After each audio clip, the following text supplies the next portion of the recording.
এটা কি বলেন তো? এটা আমি আজকে রান্না করব। এই সবজিটা অনেক দিন ধরে খেতে মন চাইতেছে, সেজন্য কালকে বাজার থেকে এটা নিয়ে আসলাম। এটার নাম হলো জালি কুমড়া।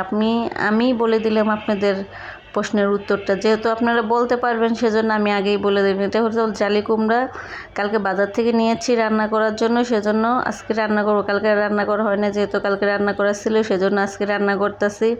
হ্যালো গাইস, কী অবস্থা? আশা করি সবাই ভালো আছেন, আমিও ভালো আছি। আজকে আর একটা নতুন ভিডিও নিয়ে চলে আসছি আপনাদের মাঝে। আশা করি আজকের ভিডিওটা আপনাদের খুব ভালো লাগবে।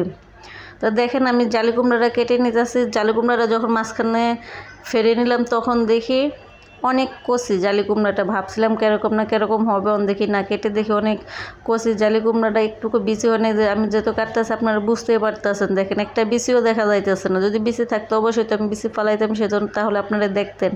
তো দেখেন, আমার জালি কুমড়াটা কাটাকাটি শেষ হয়ে যাইতেছে। এক পাতিল জালি কুমড়া হয়েছে। যে বেশি করে রান্না করে জালি কুমড়া, লাউ তরকারি এগুলো করলাম ঠান্ডা করে খেলে খুবই ভালো লাগে। মূলার তরকারি এগুলো ঠান্ডা করে খেলে অনেক ভালো লাগে, সেজন্য জালি কুমড়াটা পুরোটাই নিয়ে নিচ্ছি, যাতে আজকে রান্না করব ঠান্ডা করে রাত্রে খেতে পারি। দুপুরবেলা রান্না করে রাত্রে খাবো ঠান্ডা করে। তো এই জালি কুমড়াটি ফাইনালি আমি ধুয়ে টুয়ে উঠে নিচ্ছি। তো এখন আমি পেঁয়াজ মরিচ কাটে নেব। পেঁয়াজ কাটতে গেলে তো আমার খুবই খারাপ লাগে, যত কাজ করি এত খারাপ লাগে না, পেঁয়াজ কাটতে গেলে খুবই খারাপ লাগে। কেন খারাপ লাগে বলতে পারেন? কারণ আমার চোখে অনেক পানি চলে আসে পেঁয়াজ কাটতে গেলে। আমার মতো কোন কোন আপুদের এরকম হয়, পেঁয়াজ কাটতে গেলে চোখে পানি চলে আসে? তা আমার তো অনেক পানি চলে আসে। তা আপনারা ভাবতে পারেন যে আপু আপনি ভিডিও করেন, আপনার মুখ দেখেন না কেন? ভাই, আমার কোনো ক্যামেরাম্যান নাই, সেজন্য আমার নিজের ভিডিও নিজে করি। নিজের ভিডিও করতে গেলে নিজের চেহারা দেখানো যায় না। যদি আমার একটা ক্যামেরাম্যান থাকতো বা কেউ আমাকে ভিডিও করে দিত, অবশ্যই তাহলে আমি নিজেকেও দেখাতে পারতাম, ভিডিও করতে পারতাম। সেজন্য আমি দেখাতে পারি না, যেহেতু নিজের ভিডিও নিজে করি সেজন্য দেখানো যায় না। তো ফাইনালি আমার জালি কুমড়াটা কাটাকাটি শেষ হয়েছে, পেঁয়াজ মরিচ কাটা শেষ হয়েছে। অফ ক্যামেরায় মাছগুলো ভেজে নিচ্ছি। নিয়ে এখন মাছগুলো নামাইয়া পেঁয়াজ মরিচ দিয়ে দিলাম তেলের ভিতরে।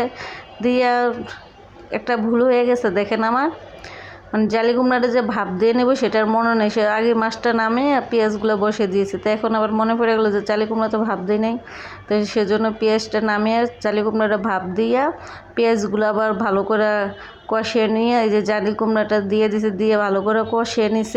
অফ ক্যামেরায় কষিয়ে নিছি, যেহেতু আমি অনেক কাজ করতেছি, কাজের টাইমে ভিডিওটা করতে মনও নাই, ক্যামেরা অফ করতে মনে নাই, সেজন্য মনে পড়ে গেলো যে আমি তো ভিডিও করতেছি না। তো তরকারিটা কষাকষি শেষ হয়ে যাইতেছে, তখন মনে পড়ছে যে আমি তো ভিডিও করতেছি, আমার তো মনে নাই কীভাবে আমার আপুদেরকে দেখাবো আমি কীভাবে রান্না করি আজকে জালি কুমড়াটা।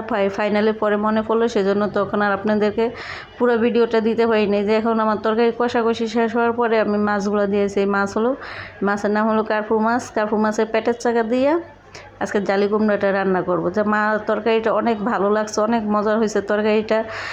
দুপুর টাইমে রান্না করি, তো সেজন্য দুপুর হলে বাইরে কিচেন রুমে রোদ চলে আসে, সেজন্য আপনাদেরকে ভালো করে ভিডিওটা লাস্টের পর্যায়ে দেখানো যায় না, ঘোলা হয়েছে। আমি আরেকটা ভিডিও করছি, সেই ভিডিওটা আরও বেশি ঘোলা হয়েছে। তো আপনারা কেউ কিছু মনে করবেন না, আশা করি আমার এটা বুঝতে পারবেন যে বাইরে রোদ চলে আসলে একটু অন্যরকম দেখাই যায়। তো আমি কথার মাঝে অনেক কিছু ভুল হয়ে যায়, কোনো ভুল ত্রুটি হলে ক্ষমা দৃষ্টিতে দেখবেন।